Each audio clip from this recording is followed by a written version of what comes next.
সুখে দুঃখে জেল জুলুম নির্যাতন নিপীড়নে ফাঁসির মঞ্চ যদি যাওয়া লাগে, কষ্টের ভিতরে পড়ে আল্লাহর যেই গোলামেরা শুকর গুজারি করবে, ডেকে ডেকে জান্নাতের প্রথম কাতারে যিনি দাঁড় করায় দিবেন তিনি কি? দাঁড়াইতেন সামনে? না না, হুদা করেন না, সামনে। জিগেলে কেমন আছেন? হুজুর কপালে ঠাটা পড়ছে, শুনছেন না? একজনে কইছে ঠিক হুজুর। জিগেলে কেমন আছেন? হুজুর নাকটা কাটা গেছে তো, সেরাই জিরকাম করছে। কিছু লোক আছে জিগাইলে কেমন আছে, মাঝামাঝি, ঠিক নেই? কিছু লোক আছে জিগাইলে কেমন আছেন, জীবন দোয়া হুজুর, এটা উত্তর। আর কিছু লোক আছে ওভার স্মার্ট, কেমন আছেন, যাচ্ছে ভালো, গো অ্যাহেড, তুমিও সামনের দিকে যাও। তুই নিজেও গেলি না, এই বেটারও যাইতে দিলি না, ঠিক কিনা কর? এই জন্য যতদিন আপনি বাঁচবেন, নাগাইশ দরবার শরীফের ৪৮তম মাহফিলে প্রথম সবক হলো হাতের ভিতরে হ্যান্ডকাপ, পায়ের ভিতরে ডান্ডা বেড়ি, মুখের ভিতরে হাসি রাখবে, জবানে আল্লাহ শুকর গুজারি রাখবে। বাতিল পালাবার জায়গা পাবে না, পাবে না, পাবে না।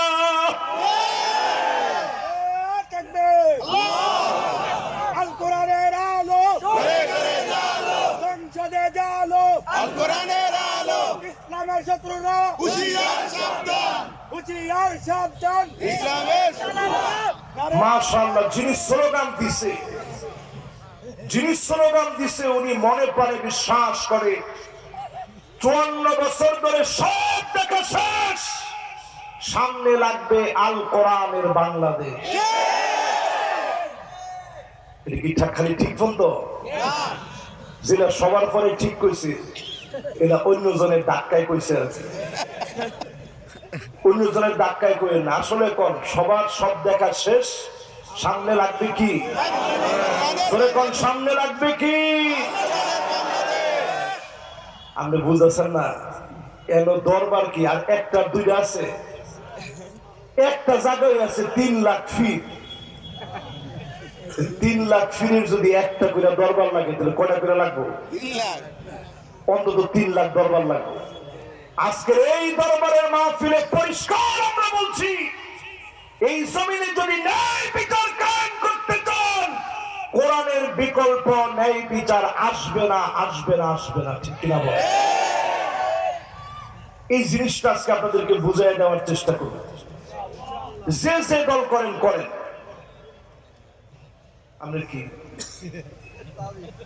না না হেরিটার সাজ গেছে, হেডটা যেমন সাজ গেছে, আপনাদের সাজ যায় নাই তো এখনো। মাশাআল্লাহ, আমি কি কুমিল্লার ভাষা যেমন আপনারা করেন এরকম আমি পারিনি? মাশাআল্লাহ, তাহলে তো হইছই, ঠিক আছে না? কইলে তেমনি ইনশাআল্লাহ কইলে কি কর। একটা আয়াত আমি তেলাওয়াত করছি, সূরা হুজুরাত আয়াত নাম্বার ৯। বলতে হবে সূরা হুজুরাতের কয় নাম্বার আয়াত? জোরে কর।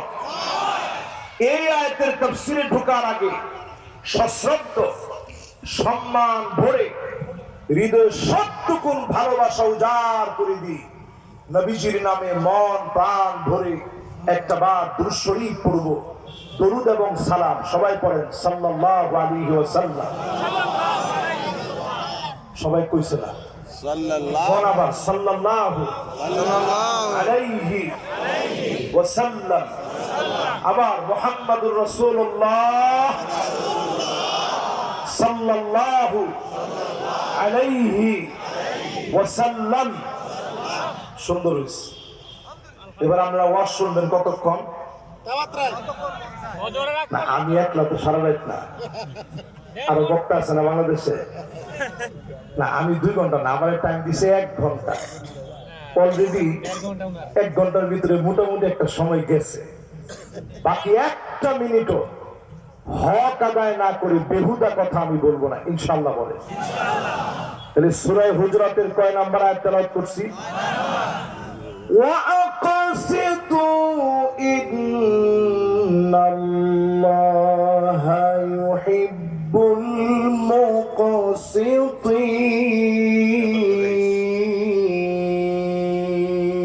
আল্লাহু আকবার।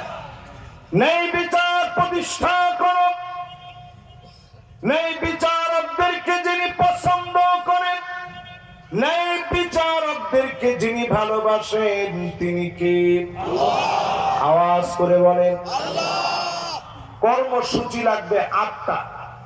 ন্যায় বিচার জমিনে আসতে কর্মসূচি কয়টা? এই 8টা কর্মসূচি শোনাবো, যদি আপনারা সুন্দর উত্তর দিতে পারেন। আগে শুনেন কি সুন্দর উত্তরটা দিবেন। আজকে যখন জুমার নামাজ হয়েছে, খতিব সাহেব আরবি খুতবার পরে বলছে ইন্নাল্লাহা ইয়া'মুরু বিল আদলি ওয়াল ইহসান। বলছেনি? সবাই কোন বলছে? ইন্নাল্লাহা ইয়া'মুরু বিল আদলি ওয়াল ইহসান। যখন কইছে তখন আপনারা কি করছেন? অনেকে ঘুমাইতেছিলেন। একজন একজনকে কইছে উঠ, হুজুরের খুতবা শেষ, নামাজে খারাপ বেরো। ঠিক কিনা কর? যারা নামাজের ভিতরে আসেন না, যারা কোরআন চর্চা করে না, তারাই মনে করে আল কোরআনের রাজনীতি নয়, এই জমিনে দিন কায়েমের কথা পৃষ্ঠায় পৃষ্ঠা আছে। ঠিক কিনা বলে? আমার সাথে কি আপনারা একমত? কর্মসূচি লাগবে কয়টা? 1 নাম্বার কর্মসূচি আল্লাহ পাক দিলেন وَأَنِحْكُمْ بَيْنَهُمْ بِمَا أَنزَلَ اللَّهُ। নবী বিচার করা লাগবে কোরআন দিয়ে। জোরে আওয়াজ করে বলেন, বিচার করা লাগবে কি দিয়ে? কোরআন দিয়ে।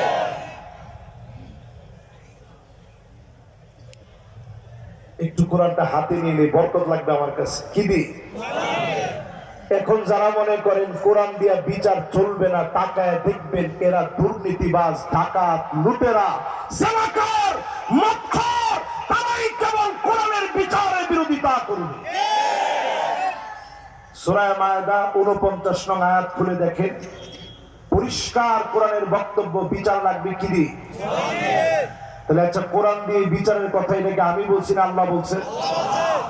এই আয়াতের কিঞ্চিত যদি কেউ অস্বীকার করে, এই কোরআনের কোন একটা আয়াত নয়, এই কোরআনের কোন একটা হরফ নয়, নুক্তার পরিবর্তন যদি কোন নেতা করতে চায়, কারা কারা প্রতিবাদ করে বাঁচতে চায়, তো হাত তুলে আল্লাহকে দেখা।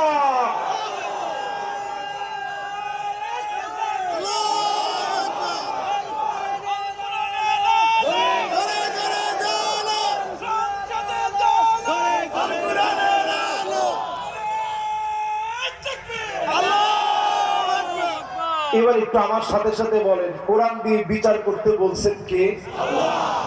আচ্ছা, 54 বছরে কি আমরা কোরআনের একখান বিচার পাইছি?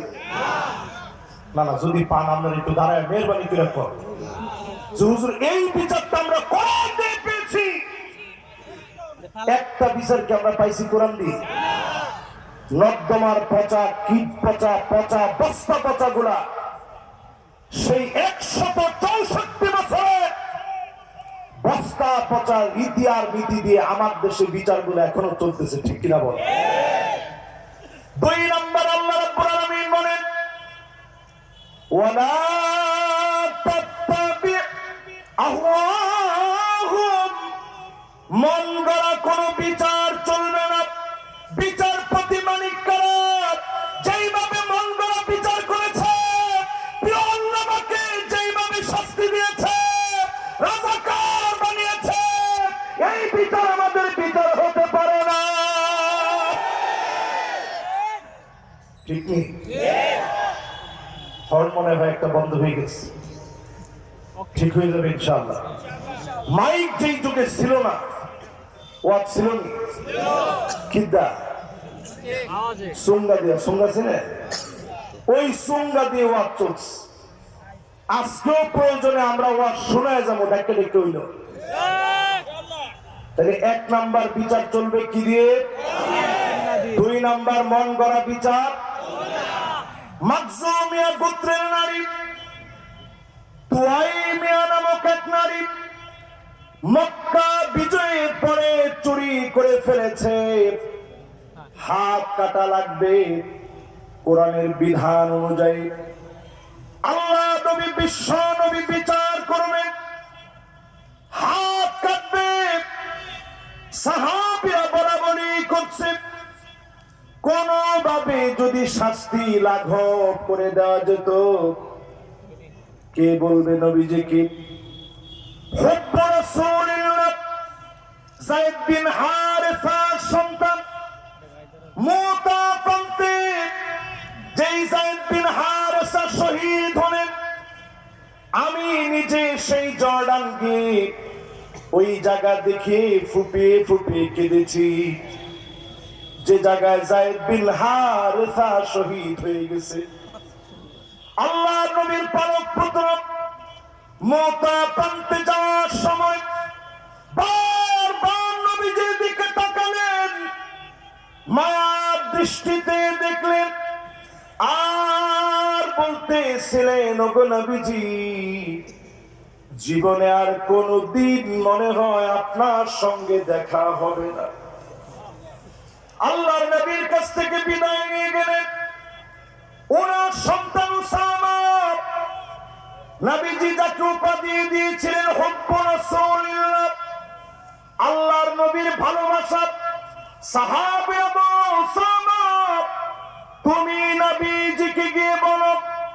উসামা গিয়ে বললেন, দাদাজি, বিচার যদি লাঘব করে দিতেন। নবীজির চেহারা লাল হয়ে গেছে, রক্তিম বর্ণ ধারণ করেছে। আল্লাহ নবী বললেন, লাউ ফাতিমা বিনতে মুহাম্মদ লাকাতাত লাসারাল লাসারাকাত লাকাতাত ইয়াদাহা, আমার মেয়ে ফাতিমা যদি ভুল করে, অন্যায় করে, ভুলবশত যদি চুরি করে ফেলতো, আমি নবী এক মুহূর্ত দেরি করতাম না, হাত কেটে দিতাম। ইসলামের বিচারের কাছে সামান্য নত হওয়ার কোন সুযোগ নেই, ঠিক কিনা বলে? হযরত ওমর যখন বিচার পরিচালনা করলেন, দেখার জন্য তিনি গেলেন আবু উবাইদা ইবনুল জাররাহ কিভাবে বিচার করেন। জর্ডান সফর করলেন, উনি দেখতে গেলেন কেমন ঘরের ভিতরে আবু উবাইদা থাকে। পাহাড় পর্বত গুলা পার করে জীর্ণ শীর্ণ ভাঙা একটা বাড়িতে নিয়ে গেল। হযরত ওমর বসলেন, কি দিয়ে মেহমানদারি করবেন? খলিফাতুল মুসলিমিন আসছে, গভর্নরের ঘরে একটা খালি গ্লাস আনলেন, পানির মধ্যে রুটি ভিজায় রেখেছেন, সামনে দিয়ে বললেন, খান। হযরত ওমর দেখে ফুলে মোটা হয়ে গেছে, এই রুটি ভাবে ভিজায় রাখলা কেন? রাষ্ট্রের কাজ করতে গিয়ে, বিচার করতে গিয়ে, খানা পিনার জন্য সামান্য সময় ব্যয় করি না। এমন বিচারের নাম হচ্ছে ন্যায় বিচার। জোরে বলেন, কি বিচার? আর আস্তে কম, জোরে বলেন আল্লাহু আকবার। এই জন্য 2 নম্বর আল্লাহ জানায় দিলেন, ওয়ালা তাত্তাবি আহওয়াহুম, মন গড়া বিচার করা যাবে না। আওয়াজ করে বলেন, কি গড়া? মন গড়া। 1 নম্বর কার্যক্রম আমাদের বিচার করা লাগবে কি দিয়ে? 2 নম্বর কার্যক্রম কি? মন গড়া হবে না। মাশাআল্লাহ, মনোযোগ কি সবার আছে? 3 নম্বর আল্লাহ কার্যক্রম দিলেন, ওয়াহদারুহুম আন ইয়াফতিনুকা আন বা'দি মা আনজালাল্লাহু ইলাইক। নবী সতর্ক থাকা লাগবে, কাফেররা যেন কিছু ঢুকায় দিতে না পারে।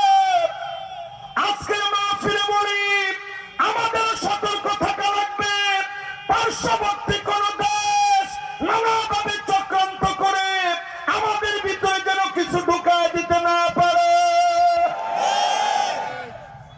কিনা বলে? এই কথাগুলো কি আমার না কোরআনে? সূরা মায়দা, কোন সূরা?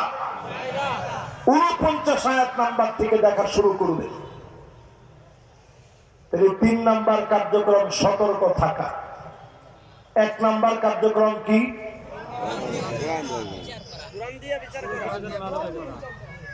কি দিয়ে বিচার? 2 নাম্বার কার্যক্রম কি? 3 নাম্বার আমাদের কার্যক্রম কি? সতর্ক থাকা লাগবে। 4 নাম্বার আল্লাহ রাব্বুল আলামিন বলেন ফাইন তাওয়াল্লাউ ফাআলাম আন্নামা ইউরিদুল্লাহু আইয়ুসিবাহুম বিবা'দি যুনুবিহিম। আল্লাহ পাক বলেন যদি এরপরও ঘাটতারামি করো, জোরে কোন কি দাঁড়ামি? আর একটু জোরে। এখন ঘাটতারা লোক আছে না নাই? যদি আপনি কোন আইন কোরআনের দিকে, আপনাদের কষ্ট হচ্ছে? কষ্ট হচ্ছে না তো? এবার একটু মনোযোগ দিয়ে কত দেখি 4 নাম্বারটা কি? গাত্তারামি বাদ দেওয়া। আমরা যেমনি কইছেন গাত্তারামি মানে গাত্তারামি করবে কি দিবে? গাত্তারামি মানে কি?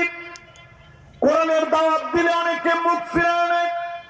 আল্লাহ পরিষ্কার করে বলে দিলেন যারা মুখ ফিরায় নেবে ও চিরেই জেনে রাখবা আল্লাহর তরফ থেকে শাস্তি আসবে। যিনি পাকড়াও করবেন তিনি কে? এটা কয় নাম্বার জানি? 4 নাম্বার। সবাই ক 4 নাম্বার। ক্যালিফোর্নিয়ার দিকে তাকাও, দেখেন লস অ্যাঞ্জেলেসে গুনাহের নগরী হলিউড পুরে সরকার হয়ে যাচ্ছে। এটা আল্লাহ প্রমাণ করে দিলেন আগামীর ভাগ্য আকাশে বাংলাদেশ যদি পরিবর্তন না হয় আযাব গজবের জন্য অপেক্ষায় থাকা লাগবে। ঠিক কিনা বলেন? কথা কি আপনাদের বুঝে আসতেছে? এই কথার সাথে সাথে আজকে 2025-এ লিখে রাখেন ক্ষমতা যারা চেয়েছে নিবে আগামীতে তারা আর ক্ষমতা পাবে না।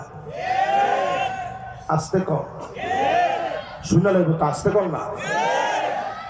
এইবার একটু হিসাব মিলান কি কি কারণে আযাব আসবে। 4 নম্বরে ছিলাম, মনে রাখেন কিন্তু ইদা তুখিজাল ফাইয়ুদু আলা, রাষ্ট্রের সম্পদ মেরে দিবে, জনগণকে ঠকাবে। 16 বছরের দিকে টাকা দেখে লক্ষ লক্ষ কোটি টাকা জনগণের টাকা প্রসাদ করে তারা পালিয়েছে। ঠিক কিনা বলো? তাহলে বোঝা যায় এই যে সময়টা আমরা পার করেছি 16টা বছর ছিল আমাদের আযাবের বছর। ঠিক নেই?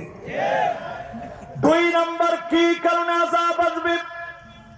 ওয়াল আমানাতু মাগনামা, আমানতের খেয়ানত হবে। বর্তমান সময়ে দেখবেন রাস্তার ভিতরে রোডের পরিবর্তে বাস দিয়ে দেয়, পরীক্ষার পরিবর্তে পাস করায় দেয় অটো পাস। ঠিক কিনা বলে?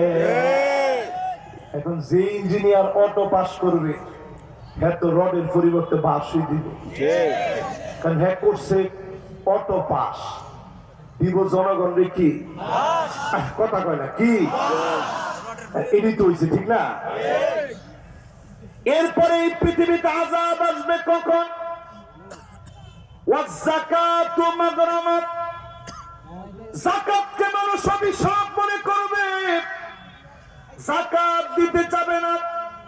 এখন বাংলাদেশে তাকায় দেখবে ট্রাক ভর্তি করে যাকাতের শাড়ি লুঙ্গি দেয়। একটা থোক বরাদ্দ, থোক বরাদ্দ বুঝেন? কুমিল্লার লোকেরা থোক বরাদ্দরে কি কম? হ্যাঁ কি? ও থাউকা, থাউকা না থাউকা। সুবহানাল্লাহ, এই শব্দটা জিন্দেগিতে কোনোদিন শুনছেন? আজ নতুন শুনছি থাউকা। এরকম থাউকা বরাদ্দ দিয়া যারা যাকাত দেন আপনি লিখে রাখেন আপনার যাকাত আদায় হয় নাই, ঠিক কিনা বলেন? আল্লাহ নবী বলেন এমন ধনী মানুষ বাড়বে, গরিবরে দেখলে খোঁটা দিবে, আমার যাকাত খেয়ে তুই বেঁচে আছিস। এই রকম ধনী দানবীরদের কারণে সমাজের ভিতরে বন্যা হয়, আযাব গজব টর্নেডো আসে, ঠাডা পড়ে মানুষ মারা যায়। এই রকম শয়তান গুলোর কারণে, দুশ্চরিত্র লম্পট গুলোর কারণে যাকাত ভিত্তিক সমাজ বিনির্মাণে বাংলাদেশ দরিদ্র মুক্ত হবে, ঠিক কিনা বলো? এই কথাগুলা বললে আপনারা কি এটা রাজনীতি মনে করে? এটা কোরআন হাদিস।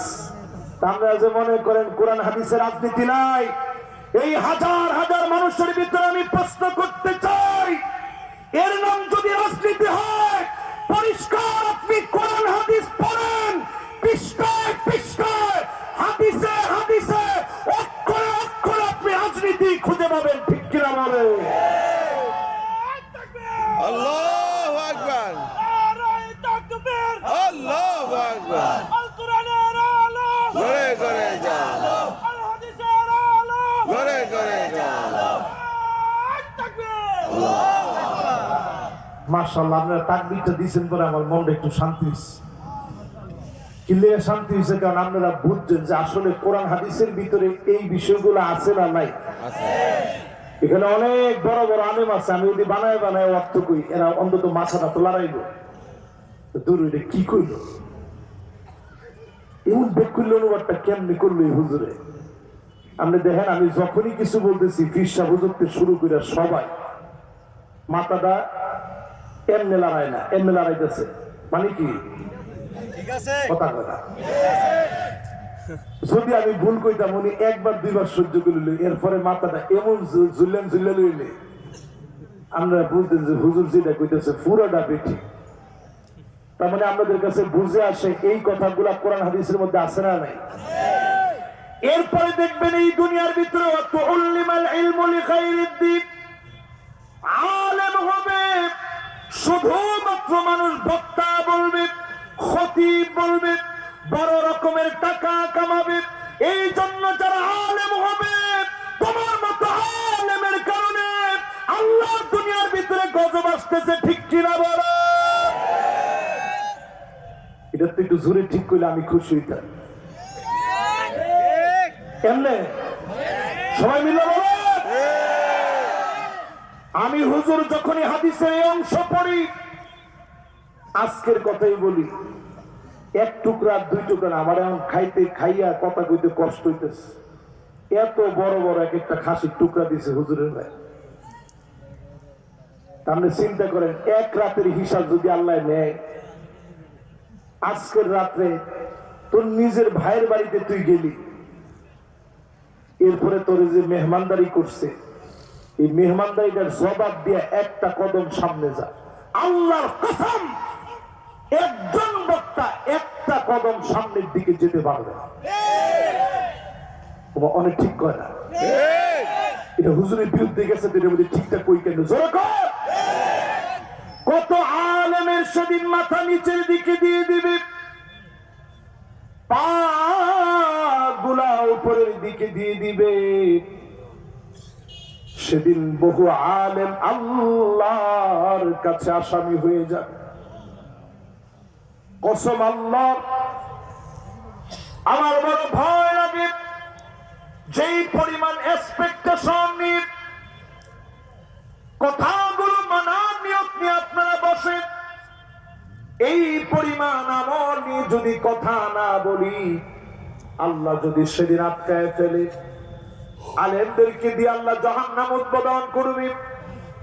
সেই দিন যদি আল্লাহ আটকায় ফেলে, আল্লাহ যদি বলে জবাব দে, নবীজি বলেন মান্নু কি সাহালাত, যাকে আল্লাহ বলবে পর জবাব দে, এক কদম সামনে যেতে পারবে না। এই জন্য আল্লাহর কাছে বলি, আল্লাহ বিনা হিসাবে গুনাহগার গুলাকে মাফ করে দিয়েন, পড়ে না আমি। এরপরে এই দুনিয়ার ভিতরে আযাব আসে কেন? ছিলাম কিন্তু 4 নম্বরে, মনে আসেনি? আল্লাহ জানে হারায় যায় না। কিন্তু ক্যালিফোর্নিয়ার যেহেতু আগুন নতুন করে ধরছে, এই জন্য এই ওয়াজটা একটু কইরা এরপরে আবার হেন গিয়ে আমরা করে বুঝাইতেছি। ঠিক আছে তো ইনশাআল্লাহ? যদি একটু যদি ফিরসা হুজুর আমার সময়টা দেয়, আর যদি এর মধ্যে কাগজটা দেওয়া হয় যে হুজুর জান না, আমার কিচ্ছু করার নেই। আপনারা কোনটা কম না হগল তো বলল না, একটু শেষ করি আটটা, কি কর বেশিক্ষণ সময় লাগতো না। এরপর আল্লাহর হাবিব বলেন আযাব আছে কেন? আতা আর রাজুলু ইমরাতাহু, নারীর কথা পুরুষ উঠবে আর বলবে। আমার বাংলাদেশে সারা জীবন ধরে দেখি নারীর কথা আমরা উঠি আর বসি। কি এবার উঠবো না, যে কইছে বিয়ে করছে, সাহসটা কত বড় চিন্তা করে। আপা আর রাজুলু ইমরাতাহু, স্ত্রীর কথায় স্বামী উঠবে আর বসবে। এখন ব্যক্তিত্বের কথায় আমরা উঠি আর বলি, ঠিক নেই? এটা আমার কথা না, রাসূল হাদিসের মধ্যে কইছে, আমি অনুবাদ করছি। গলার যদি আপনি ঠিক দিয়ে ধরতে চান ধরে। এরপর আল্লাহর হাবিব বলেন আক্কাম, মায়ের সঙ্গে বেয়াদবি করবে, পদে পদে মাকে অসম্মান করবে, দুঃখ দিয়ে কথা বলবে। সেই দিন একটা ভিডিও দেখলাম, মাকে গোলঘর থেকে বের করেছে, সন্তান মাকে গোলঘরে রেখেছে, পুলিশ মাকে উদ্ধার করে আদর মহব্বত করে বলতেছে, মা রে আপনার কোন অভিযোগ আছে নাকি? মা বলতেছে কোন অভিযোগ আমার নাই, সত্য একটা কথা আছে, আমার পেটের ভিতরে অল্প একটু জায়গা, এই জায়গার ভিতরে কলিজার টুকরা সন্তানকে জায়গা দিয়েছি। সন্তান কত লাথি মেরেছে, কত ব্যথা পেয়েছি, উঠতে বসতে গেলে কষ্ট লাগতো, যন্ত্রণা লাগতো, সব ভুলে গিয়েছি। এই ছোট্ট পেটের ভিতরে জায়গা দিয়েছি, সন্তানের এত বড় বাড়ি হয়েছে, একটা কোনায় খাটের ভিতরে মায়ের জায়গা হয় না।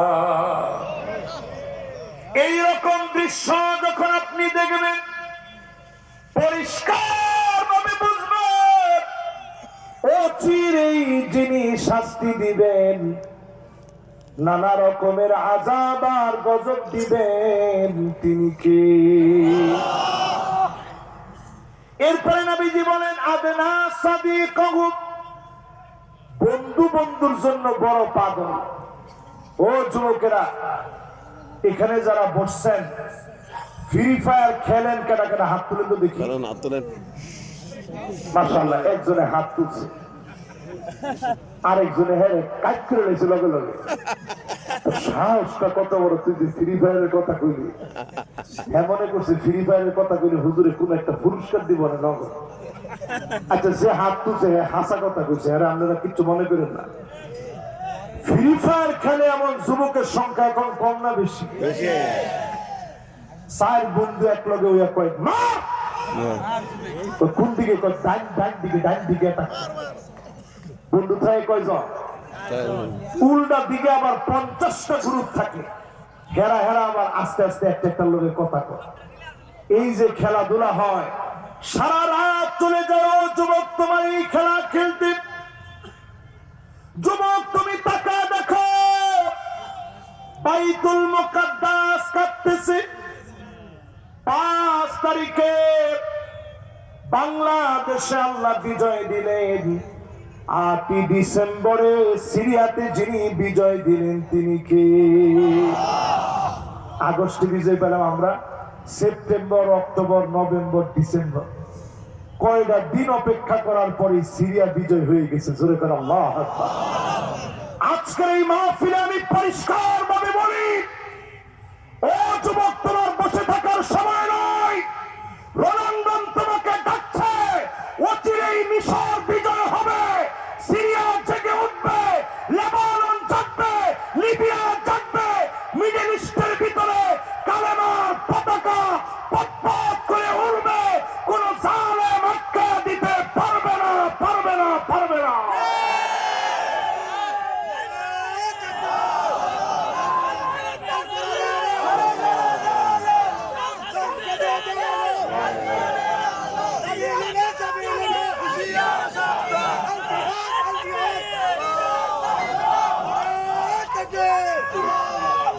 মাশাআল্লাহ, জিহাদ করে বাঁচতে চান?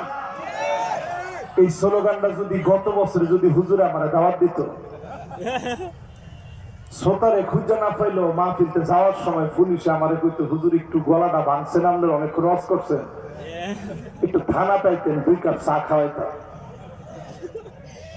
কথা বলা না, সত্য কথা কইতে কোনো লজ্জা নাই তো? লজ্জা আছে? কিন্তু আজকে পরিষ্কার এই মাহফিলে বলি, আমরা মুসলমানেরা যুদ্ধ করি না, আমরা মুসলমানেরা জিহাদ করি। যুদ্ধ আর জিহাদের পার্থক্য হলো, আমরা শাহাদাতের নিয়ত নিয়ে ময়দানে ঝাঁপিয়ে পড়ে 200 জনের বিনিময় হলো আল্লাহর জমিনে দিন কায়েমের চেষ্টা করি। শুধু মরার জন্য যাই না, প্রয়োজনে ওই জিহাদের ময়দানে মরার আগে একজনে 200 জনকে মাইরা এরপরে মরে। জোরে কোন আল্লাহ। এর নাম কি? আরে কথা কয় না কি?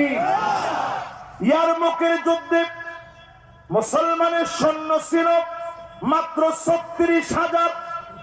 জোরে কোন কত? হুজুর 313 মাত্র কয় না, আপনি 36,000 মাত্র কোন কেন?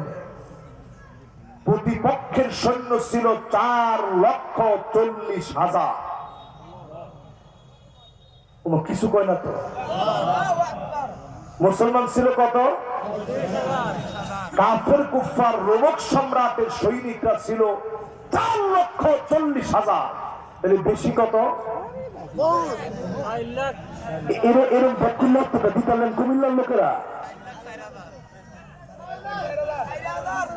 মাশাআল্লাহ, জিলা কইছে 4 লাখ কত? কি সালাকের সালাক, এখন এমন ভাবে শব্দটা কয় 6 না 4 বুঝা যায় না। 4 লাখ ওইদিকে হচ্ছে 36 আর এদিকে 4,40,000, তাহলে বেশি কত? 4,04,000। পুরাটাই তো বেশি। মুসলমান চিঠি লিখছে, আসলিম তাসলাম। খালিদ বিন ওয়ালিদ চিঠি লিখছে, ইসলাম গ্রহণ করো, শান্তি পাবা। রোমক সম্রাট চিঠিটা পাওয়া মাত্র বুঝছে মুসলমান তো যে কোনো সময় আসবে।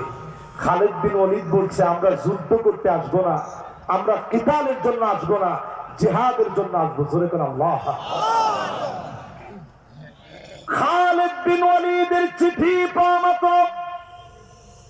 রোমক সম্রাটের পায়ের নিচে মাটি নাই, ভয় পেয়ে গেছে প্রচন্ড। সৈন্য জানি কয়জন? আরে তুই জোরে কর। আরে সৈন্য আমগরের 36,000, হেরার কত? এরপরও ভয় পায়া চিঠি লিখছে চীনের সম্রাটের কাছে, ভাই কিছু সৈন্য আপনারা পাঠান, উপায় নাই, মুসলমান আসতেছে। কত হাজার? চীনের সম্রাট হে মুসলমান ছিল না, কিন্তু কিরকম বাটপার ছিল, সে নিজে চিঠি লিখে জানাইছে, ইন্না কামান লাউ আরাদু আন ইয়াখলাল জাবাল লাখালাউহা। মুসলমান এমন এক জাতি, যদি মুসলমান পাহাড়কে লক্ষ্য করে বলে, পাহাড় তুমি তোমার জায়গা থেকে এই মুহূর্তে সরে দাঁড়াও, মুসলমানের কথায় স্পষ্ট পাহাড় সরে যাবে। এই কথা যখন শুনছে, রোমক সম্রাটের কাপড় চোপড় ঠিক থাকার কথা। এরপরে আসছে মুসলমান লড়াই করার জন্য খালিদ বিন ওয়ালিদ। এরা প্রথমে মনে করছে লাগি মুসলমানের লাগে, দেখি কি হয়। 3,000 সাহাবী শহীদ হওয়ার বিনিময়ে পুরা রোমক সম্রাটের সাম্রাজ্য তছনছ হয়ে কালেমার ঝান্ডা উড়েছে।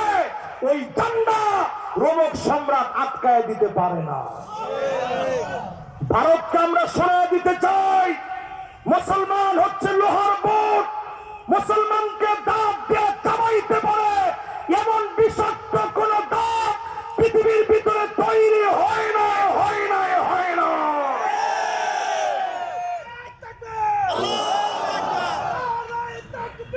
আল্লাহু আকবার। ভারতের দালালেরা হুঁশিয়ার সাবধান, হুঁশিয়ার সাবধান। ভারতের